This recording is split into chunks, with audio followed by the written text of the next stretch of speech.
Seja bem-vindo ao meu canal, meu nome é Thaisa Mistalden, sou médica. Por aqui a gente fala sobre saúde, com foco muito especial em saúde digestiva e em saúde intestinal. E eu tenho certeza que você já ouviu a expressão de que o intestino é o segundo cérebro. Nesse vídeo eu vou te falar de onde surgiu essa expressão e como esses dois sistemas brilhantes estão conectados entre si. E além disso, vou te falar qual é a relação de alterações intestinais com doenças mentais, como depressão, ansiedade, e com doenças neurológicas, como as doenças demenciais. Para começar, eu devo te afirmar que o intestino não é como Las Vegas. O que acontece no intestino não fica apenas no intestino. Ele possui uma comunicação direta com inúmeros órgãos corporais, incluindo o cérebro. E a isso nós damos o nome de eixo intestino-cérebro. A descoberta nesse eixo é um grande avanço na ciência e vem revolucionando novas estratégias de tratamento para doenças demenciais e para doenças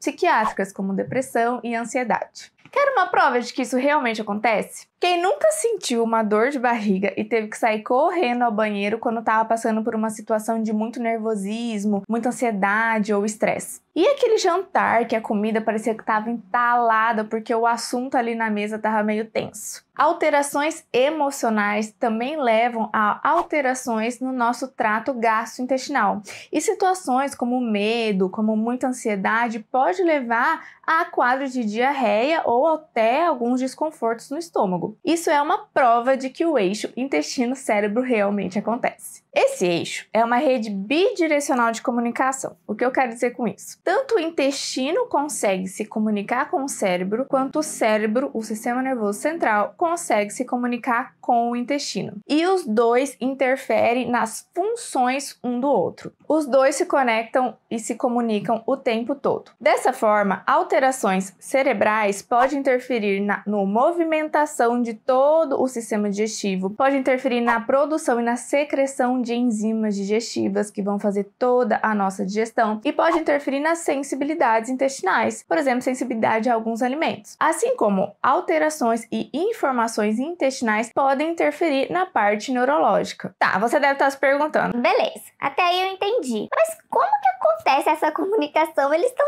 tão longe um do outro. Como que isso acontece realmente? Eles têm uma rede de comunicação complexa e diversa. É uma rede de múltiplas maneiras de se comunicar. Uma delas é através do nosso sistema nervoso autônomo, através do nervo vago. Esse nervo, ele se origina aqui no sistema nervoso central e ele é um nervo bem longo que desce e se ramifica intensamente por todo o nosso sistema digestivo. No sistema nervoso, o nervo vago, ele tem um papel de controlar o relaxamento, controlar respostas ansiosas, controlar as nossas emoções. E ele é tão importante que alguns pesquisadores falam da hipótese de que o tratamento da depressão crônica pode ser feito com inúmeros benefícios ao estimular o nervo vago. Já no intestino, o nervo vago estimula todo o nosso processo de digestão de alimentos. Então, ele estimula a produção e a secreção de enzimas digestivas, ele estimula os nossos movimentos do trato gastrointestinal e ele também interfere nas sensibilidades intestinais. Alguns pesquisadores também falam da hipótese de que a estimulação pelo nervo vago através da eletroacupuntura pode diminuir a inflamação intestinal e diminuir a hiperpermeabilidade da parede intestinal. Vou explicar melhor esse conceito. Quando a gente tem alterações digestivas, alterações intestinais, principalmente alterações nos micro-organismos que habitam em nosso intestino, e é isso a gente dá o nome de disbiose intestinal, as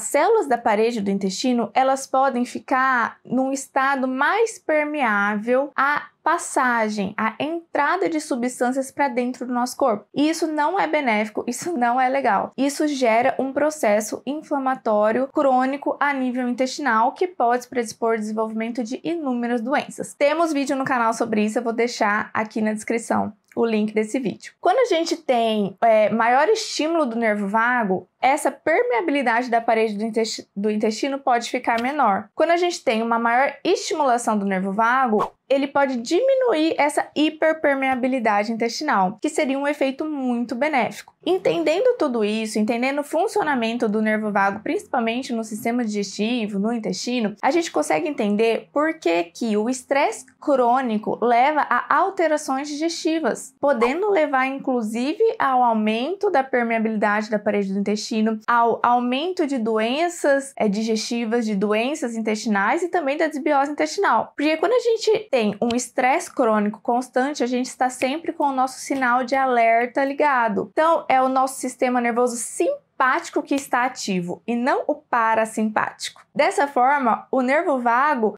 quase não fica ativo, prejudicando muito a secreção, a produção de enzimas digestivas, diminuindo o nosso trânsito de todo o sistema digestivo, diminuindo o nosso poder de digestibilidade. E aí vem várias alterações digestivas, como aquela sensação de empachamento, aquela sensação de que a digestão não está acontecendo de forma adequada, as alterações nos micro-organismos intestinais, como a desbiose intestinal, que leva ao aumento de gases, à distensão abdominal, ao refluxo gastroesofágico, enfim, tudo isso está correlacionado. Uma outra via de comunicação entre o intestino e o cérebro é através do sistema nervoso entérico. Esse nome foi criado por um fisiologista britânico e é a partir desse nome que a gente chama o intestino do segundo cérebro. Por quê? Ele quer dizer que no trato gastrointestinal existe uma enorme rede de neurônios por todos os órgãos do sistema digestivo que fazem parte desse sistema nervoso entérico. E esses neurônios, eles são tão importantes porque eles fazem com que todo o nosso sistema digestivo funcione independentemente do nosso sistema nervoso central. Por isso, segundo cérebro. Outra via de comunicação também muito importante é através dos neurotransmissores. Neurotransmissores são substâncias químicas que ajudam na comunicação do sistema nervoso central. Então, são substâncias químicas que ficam entre dois neurônios, por exemplo, passando a informação de um neurônio para o outro. Sabemos hoje que a microbiota intestinal, que são os micro-organismos que habitam o nosso intestino, eles são grandes responsáveis pela produção de neurotransmissores, como GABA, dopamina, acetilcolina, noradrenalina, e tudo isso interfere no nosso funcionamento digestivo e também no nosso funcionamento cerebral, porque é uma grande via de comunicação. Além disso, a microbiota intestinal pode produzir e secretar no nosso intestino substâncias precursoras de neurotransmissores, como é o caso da produção de triptofano, que é um aminoácido precursor da serotonina e da melatonina. E é exatamente por isso que eu afirmo que uma boa composição da microbiota intestinal também nos predispõe a uma boa saúde mental e neurológica. As bactérias intestinais, elas fermentam vários produtos alimentares que nós ingerimos também. E o produto dessa fermentação são inúmeras substâncias que,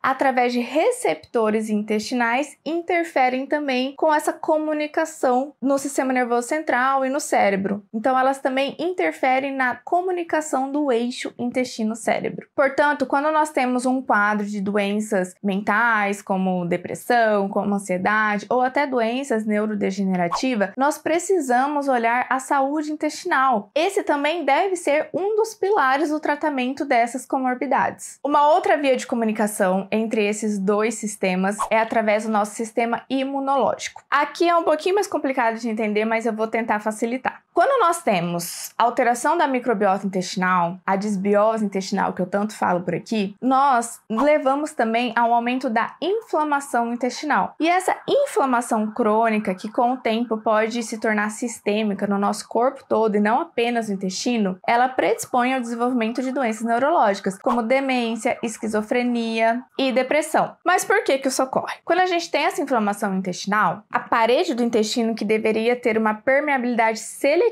ela deveria ficar fechadinha assim, entre uma célula e outra, para passar apenas nutrientes para dentro do nosso corpo, ela acaba ficando com aumento da permeabilidade. Então, as células que eram para ficar todas juntinhas assim, uma do lado da outra, fica separada. E isso daqui aumenta a entrada para dentro do nosso organismo de inúmeras toxinas ambientais, toxinas microbianas também, que são formadas ali no intestino e que não deveria passar para dentro do nosso corpo. Isso leva a uma inflamação crônica que pode levar a uma neuroinflamação. Porque se a barreira do nosso intestino está com aumento da permeabilidade, a barreira hematoencefálica, que é a barreira que protege todo o nosso sistema nervoso central, também pode estar com aumento de permeabilidade. E como ali no aumento da permeabilidade intestinal passou várias substâncias tóxicas que não deveriam passar para dentro do nosso corpo, essas substâncias, através da nossa corrente sanguínea, também pode atingir o nosso sistema nervoso central, passando pela barreira que protege ele, que também está hiperpermeável, e isso levar a uma inflamação cerebral, que é o que a gente chama de neuroinflamação. Então, para resumir, uma inflamação intestinal pode levar a uma inflamação cerebral, pelo aumento da permeabilidade dessas barreiras de proteção. E essa neuroinflamação leva a quadros como esquizofrenia, demências e depressão. E enfatizo aqui novamente, para o tratamento dessas alterações neurológicas e mentais, nós precisamos olhar como está a nossa saúde digestiva e a nossa saúde intestinal. O mais importante do reconhecimento pela ciência de que esse eixo intestino-cérebro realmente acontece é que cada vez mais fica claro que o que nós comemos, que a nossa alimentação tem papel fundamental no desenvolvimento de doenças neurológicas e psiquiátricas. Mais uma vez, a dieta é um pilar essencial, de extrema importância para que tenhamos saúde. E aqui nós não estamos falando apenas em saúde física, mas em saúde mental também. Esse é um assunto novo, vasto, complexo. Eu espero ter conseguido simplificá-lo ao máximo para que você entenda. Se você ficou com alguma dúvida, deixa aqui embaixo nos comentários. Se você gostou desse vídeo, deixa seu like, que isso ajuda com que ele chegue para mais pessoas. Ativa o sininho e fique por aqui, que eu estarei aqui toda semana com vários conteúdos legais para você. Beijo e até o próximo vídeo.